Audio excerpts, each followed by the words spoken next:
But Savitri व्रत कथा के अनुसार बट वृक्ष के नीचे ही उनके सास ससुर को दिव्य ज्योति छीना हुआ राज्य तथा वहीं उसके मृत पति के शरीर में प्राण वापस आए थे। पुराणों के अनुसार बट वृक्ष में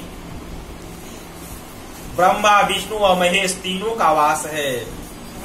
इसके नीचे बैठकर पूजन, व्रत कथा आदि सुनने से मनोकामना पूरी होती है। भगवान बुद्ध को इसी वृक्ष के नीचे ज्ञान प्राप्त हुआ था। अतः बट वृक्ष को ज्ञान, निर्वाण व दीर्घायु का पूरक माना गया है। भद्र देश के एक राजा थे जिनका नाम अश्वपति था। भद्र देश के राजा अश्वपति के कोई संतान न थे। उन्होंने संतान की प्राप्ति के लिए मंत्रोच्चारण के साथ प्रतिदिन 1,00,000 आहुतियां दे 18 वर्षों तक यह कर्म जारी रहा। इसके बाद सावित्री देवी ने प्रकट होकर वर दिया कि राजन, तुझे एक तेजस्वी कन्या पैदा होगी। सावित्री देवी की कृपा से जन्म लेने के कारण से कन्या का नाम सावित्री रखा गया। कन्या बड़ी होकर बेहद रूपवान हुई। योग्य वर न मिलने की वजह से सावित्री के पिता दुखी थे। उन्होंने कन्या को स्वयं वर तलाशने भेजा। सावित्री तपोवन में भटकने लगी। वहाँ सल्व देश के राजा धूमतसेन रहते थे, क्योंकि उनका राज्य किसी ने छीन लिया था। उनके पुत्र सत्यवान को देखकर सावित्री ने पति के रूप में उनका वर्ण किया। ऋषिराज नारद को जब यह बात पता चली, वह राजा अश्वपति के पास पहुंचे और कहा कि हे राजन, यह क्या कर रहे हैं आप? सत्यवान गुणवान है, धर्मात्मा है और बलवान भी है, पर उसकी आयु बहुत छोटी है, वह अल्पायु है। 1 वर्ष के बाद ही उसकी मृत्यु हो जाएगी। ऋषिराज नारद की बात सुनकर राजा अश्वपति घोर चिंता में डूब गए। सावित्री ने उनसे कारण पूछा तो राजा ने कहा, पुत्री, तुमने जिस राजकुमार को अपने वर के रूप में चुना है वह अल्पायु है। तुम्हें किसी और को अपना जीवन साथी बनाना चाहिए। इस पर सावित्री ने कहा, पिताजी, आर्य कन्याएं अपने पति का एक ही बार वरण करती हैं। राजा एक बार ही आज्ञा देता है और पंडित एक बार ही प्रतिज्ञा करते हैं और कन्यादान भी एक बार ही किया जाता है।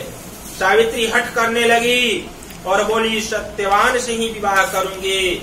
राजा अश्वपति ने सावित्री का विवाह सत्यवान से कर दिया। सावित्री अपने ससुराल पहुंचते ही सास ससुर की सेवा करने लगे। समय बीतता चला गया। नारद मुनि ने सावित्री को पहले ही सत्यवान की मृत्यु के दिन के बारे में बता दिया था। वह दिन जैसे जैसे करीब आने लगा, सावित्री अधीर होने लगी। उन्होंने 3 दिन पहले से उपवास शुरू कर दिया। नारद मुनि द्वारा कथित निश्चित तिथि पर पितरों का पूजन किया। हर दिन की तरह सत्यवान उस दिन वे लकड़ी काटने जंगल चले गए। साथ में सावित्री ले गए। जंगल में पहुंचकर सत्यवान लकड़ी काटने लगा। काटने के लिए एक पेड़ पर चढ़ गए, तभी उसके सिर में तेज दर्द होने लगा। दर्द से व्याकुल सत्यवान पेड़ से नीचे उतर गए। सावित्री अपना भविष्य समझ गई। सत्यवान के सिर को गोद में रखकर सावित्री सत्यवान का सिर सहलाने लगी। तभी वहां जमराज आते दिखे। जमराज अपने साथ सत्यवान को ले जाने लगे। सावित्री भी उनके पीछे पीछे चल पड़ी। यमराज ने सावित्री को समझाने की कोशिश की, यह विधि का विधान है, लेकिन सावित्री नहीं मानी। सावित्री की निष्ठा और पति परायणता को देखकर यमराज ने सावित्री से कहा कि हे देवी, तुम धन्य हो, तुम मुझसे कोई भी वरदान मांगो। सावित्री ने कहा कि मेरे सास ससुर वनवासी और अंधे हैं, उन्हें आप दिव्य ज्योति प्रदान करें।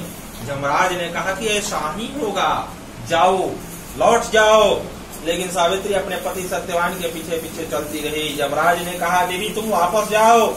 सावित्री ने कहा, भगवान, मुझे अपने पति देव के पीछे पीछे चलने में कोई परेशानी नहीं है, पति के पीछे चलना मेरा कर्तव्य है। यह सुनकर उन्होंने फिर से एक और बार वर मांगने के लिए कहा। सावित्री बोली, हमारे सास ससुर का राज्य छिन गया है उसे पुनः वापस दिला दें।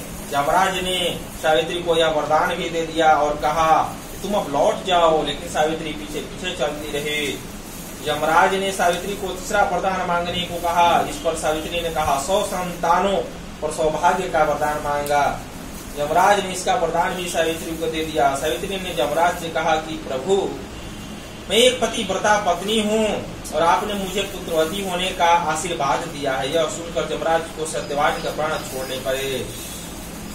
यमराज अंतर ध्यान हो गए और सावित्री उसी वट वृक्ष के पास चली आई जहाँ उसके पति का मृत शरीर पड़ा था। सत्यवान जीवंत हो गया और दोनों खुशी खुशी अपने राज्य की ओर चल पड़े। दोनों जब घर पहुँचे तो देखा कि माता पिता को दिव्य ज्योति प्राप्त हो गई है। इस प्रकार सावित्री सत्यवान चिर काल तक राज्य सुख भोगते रहे। अतः पतिव्रता सावित्री के अनुरूप ही प्रथम अपने सास ससुर का उचित पूजन करने के साथ ही अन्य विधियों को प्रारंभ करें। बट सावित्री व्रत और इस कथा को सुनने से उपवासक के वैवाहिक जीवन या जीवन साथी की आयु किसी प्रकार का कोई संकट आया भी हो तो हम टल जाता है।